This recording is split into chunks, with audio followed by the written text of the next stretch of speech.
Hello, and welcome to the 2023 Reading Tracker Journal spreadsheet thing that I've got right here. When I put out the 2022 version, I had a lot of requests for like video walkthroughs and tutorials on how to use it, and I never did that, so I'm just going to put this out with this as soon as it goes out. Ironically, I think the 2023 version needs a tutorial much less than the 2022 one did. This is a lot more user-friendly. It just works.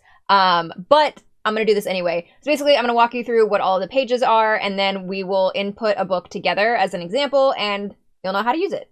So when you first click on the link to actually get the template, what you're going to see is this. You're going to see this screen. It's going to look a little like wonky. You just need to click this button right here, use template. It will load up, and suddenly it'll open your own Google Sheet, and now you have this. This is yours to do with as you will. It's fully empty. It's ready to go. It's yours to use. So as soon as you open up the reading sheet, whatever the first sheet is what will always be what it opens to. So I would move the instructions all the way to the end, or if you don't even want to see them at all, right click and hit hide sheet, and that will hide it, but you still have access to it. I wouldn't recommend deleting it just in case you need it for some reason later. But your main thing is going to be this. This is the reading journal. This has all of my 2022 books in it right now. It's exactly what it looks like. There's not a lot to explain on it, but at the end of this video, we'll go through and input a book as an example. So this is the fun page. This is where all of the graphs are. I'm a sucker for a graph. So you have like your totals, your monthly totals, your star ratings. This is another star rating chart right here. Your formats. This is new because I just kind of wanted to track these numbers somewhere, but didn't really have anywhere to put them. So it kind of got its little own little table that I just added right there. Genres and subgenres are now separated, which they were not before. So you have your main genres right here. Not all of them are going to have a label. So obviously like fantasy, sci-fi, and romance are labeled, but the others aren't because they're just too small. So if you hover over them, you can see what they are. Otherwise, this is your main genres. Your subgenres go right here. Tropes down here, and publication year. So this is the fun sheet. This is where all of your visual data is going to be. Speaking of visual data, new to this year is a monthly tracker. This was kind of a late addition. It's not exactly the prettiest thing. Feel free to mess with the colors to your heart's content, but I added a monthly tracker. So your highest and lowest rated books. Honestly, the entire purpose of this page is because the formula to make this work and to have it auto-populate your highest and lowest rated books was a bitch and a half to figure out. So it was staying, and I was using it somewhere. Look at this nasty ass. Look at that. You know how long it took me to figure that out? Technically, I didn't even figure it out. I had to go online and have somebody help me. I digress. Monthly stats. You got some monthly totals, your formats, your highest and lowest rated books, genres, and ratings. The colors on the pie charts are all over the place. I did not mess with them at all. That's what they auto-populated with. If you would like to change them, have fun with it.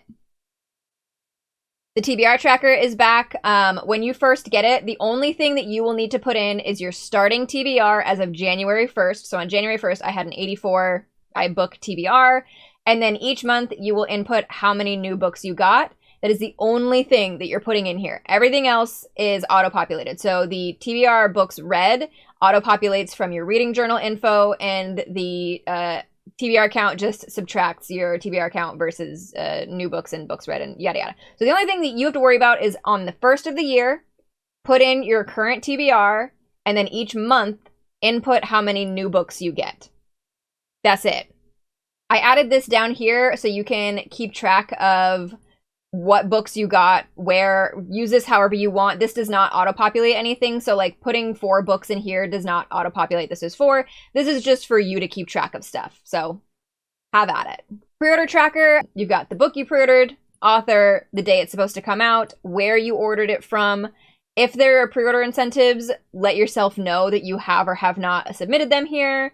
When you get a shipping notice, you can go ahead and mark that. When it's delivered, you can go ahead and mark that. So basically just keep track of, so like for the longest time, my Waterstones ones weren't getting delivered. And so I could see that they had shipped but hadn't been delivered. And I had to figure out what's going on with that. And then this is going to be, notes, whatever you want to write about it. If it's signed and personalized, has some stuff with it. If you know when it's supposed to ship out, etc., etc. Very self-explanatory. We have a page for book boxes. If you subscribe to any book boxes, here you go. I have Owl Crate, Illuma Crate, and Fairy Loot, which in my version, these are labeled, so feel free to change the names on these. So I would just come in here And I would say this is my owl crate area. That would be driving me nuts. So every month, what the book is, if you've read the book, what you rated the book, and if you would have purchased it anyway. Like, was this something that was on your radar and you probably would have got it anyway?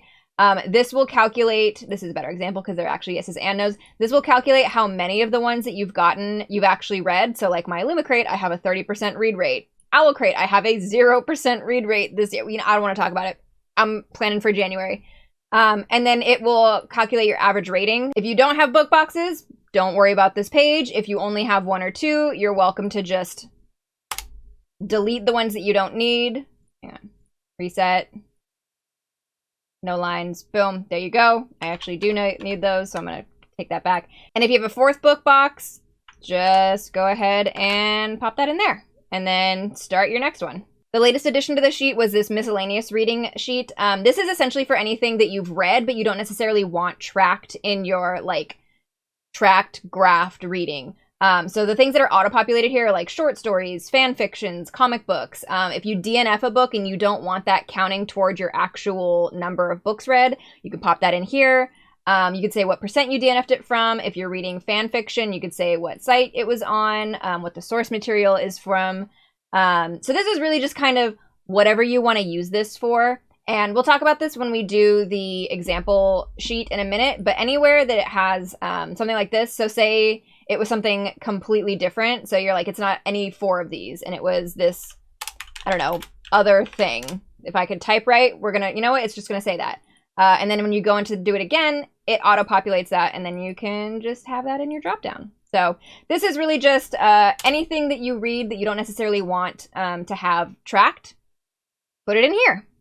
All right, so for our example book, we are going to use The Wolf and the Woodsman by Ava Reed. So assuming I have finished the book, I open up my spreadsheet and I'm ready to input it. So this is The Wolf and the Woodsman by Ava Reed.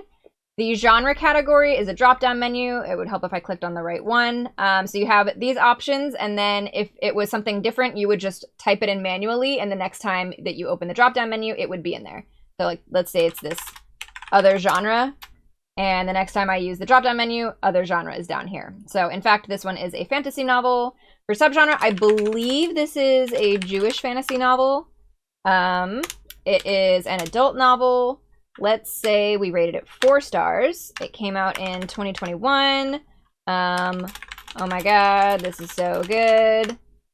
So format, physical hardcover, paperback, ebook, audiobook, or multi. Multi is if you read, so like sometimes I'll tandem read the physical book and listen to the audio. I would do multi for that. In this case, I have the physical hardcover.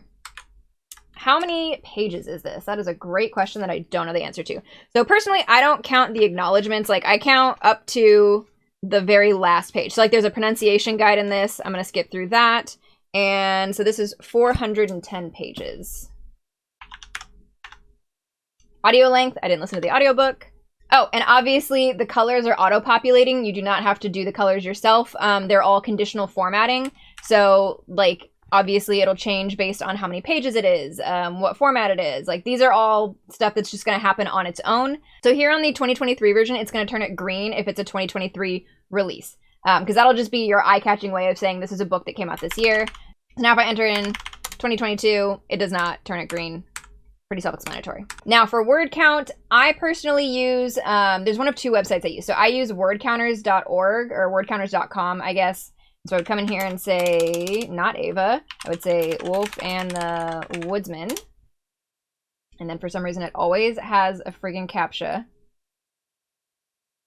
And I can see right here, 122, 450. These are not exact, these are estimates, but I found that this website tends to be more correct than the other one that I use. If for some reason Word Counters doesn't have something, I will use howlongtoread.com, which tends to be, hang on, I can't type and talk at the same time.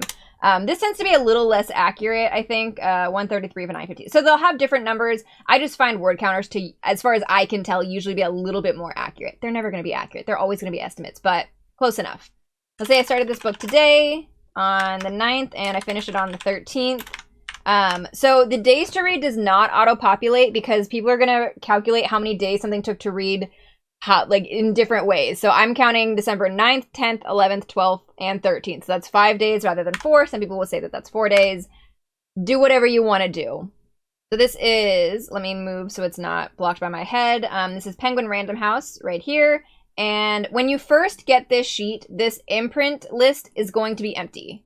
None of these will be in here. This all just populates as you put it in. So if I was reading my first Del Rey book, I would go in and I would manually say Del Rey. And then the next time I go in, oh, see, I have 2 different versions. I have Del Rey and I have Del Rey books. Which the entire idea of having the drop down like this is supposed to be that that doesn't happen. But it happens. Author gender, Ava Reed is non-binary. They are not a BIPOC author. I don't know what tropes are in it, so I'm not going to say. This is a standalone book, which means it's not a sequel. So if a book is a standalone, do not put no for sequel. Just leave it blank. I like to turn it gray, which means I would just go up here and copy this and paste that, but leave the actual text of this blank. Because if you write in no in your graphs, that will go down here and it will calculate it as a first book rather than saying, you know. So if it's a standalone book, just say nothing. So the queer characters tab is a little bit finicky. It's not a yes or a no. So like if you put yes, nothing happens because it's looking for main, side, or no. So let's say that the main character is bi. So I would say yes, they're a main character and they're bi. And because it sees that I said the word main, it's going to turn that green. If they were a side character, I would say yes, side character, bi. It colors it that. And then if there are no queer characters, then it colors it red. And there you go. So what it's looking for specifically is main, side, or no. Because if you go down here into your graph, it's going to calculate how many books did you read that had no main characters, how many had main characters, no queer characters, how many had main queer characters, and how many had only side queer characters. So that's why it's looking for that and not a simple yes or no. Did I cry? I know myself, so I'm going to assume that's going to be a yes. If I gave it a Goodreads review, I don't tend to do them super, super often, so let's say no. This is not an arc. If you're not an arc reader, if you don't read arcs, you're welcome to just delete the whole column. If you're never going to say yes to any of those, get rid of it. This is a first-time read. It's not a reread. Oh, sorry. It is not a reread for me. Is it from a subscription box? This actually is. So this was the Illumicrate box. I want to say this was like November of 2021, but I'm not certain on that. But basically, if it came from a subscription box, go ahead and put it in here. The only thing that's tracked here, so you don't need to worry about like saying yes or no or spelling things right. What it's going to track here is in this little table where it says sub-box books read. This is only looking for if there's anything written in that category. So if it's a no, leave it blank. If it's a yes, put in what it is, and it will look for anything that you've written down in here, if that makes sense. Adaptation, out or future. This is a simple yes or no that it's looking for. This isn't graphed anywhere. So this is just kind of visually for the reading journal. So let's say that there was a movie already out. I would say yes, there was a movie in 2021. Or if there was going to be a TV show, I would say yes, TV show, future, and it's going to be on Hulu. So that's how I prefer to do it. You're welcome to just do a yes or no, out or future, etc., etc. This one's a no. Month read, it's going to be December. Did anybody recommend this book to you? If this was like a specifically recommended book, feel free to write it down here. Did somebody gift it to you? I'm going to say no. And right here, this column right here, lower TBR. So this is a check yes or check no. Basically, do you want this book to lower your physical TBR number? Or not even your physical TBR, whatever your TBR that you're tracking in the TBR tracker, do you want this to count for it? So I would say yes.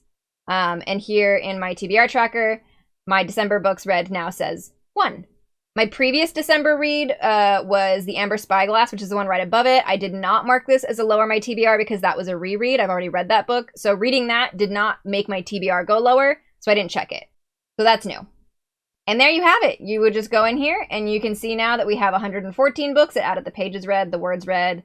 It put our 4-star review right here, added it here. And there you go. I feel like this took way too long. Hopefully I can edit it down pretty short. Obviously, I have to go in and do some fixing of the fonts real quick, which is good that I've realized that. I'll get that fixed, and now you can use this. So have fun. Happy tracking. If you run into issues, I probably can't fix it. This is entirely trial and error. I have no idea what I'm doing. Good luck. But feel free to DM me on like Instagram or something if you run into issues with this. Have fun.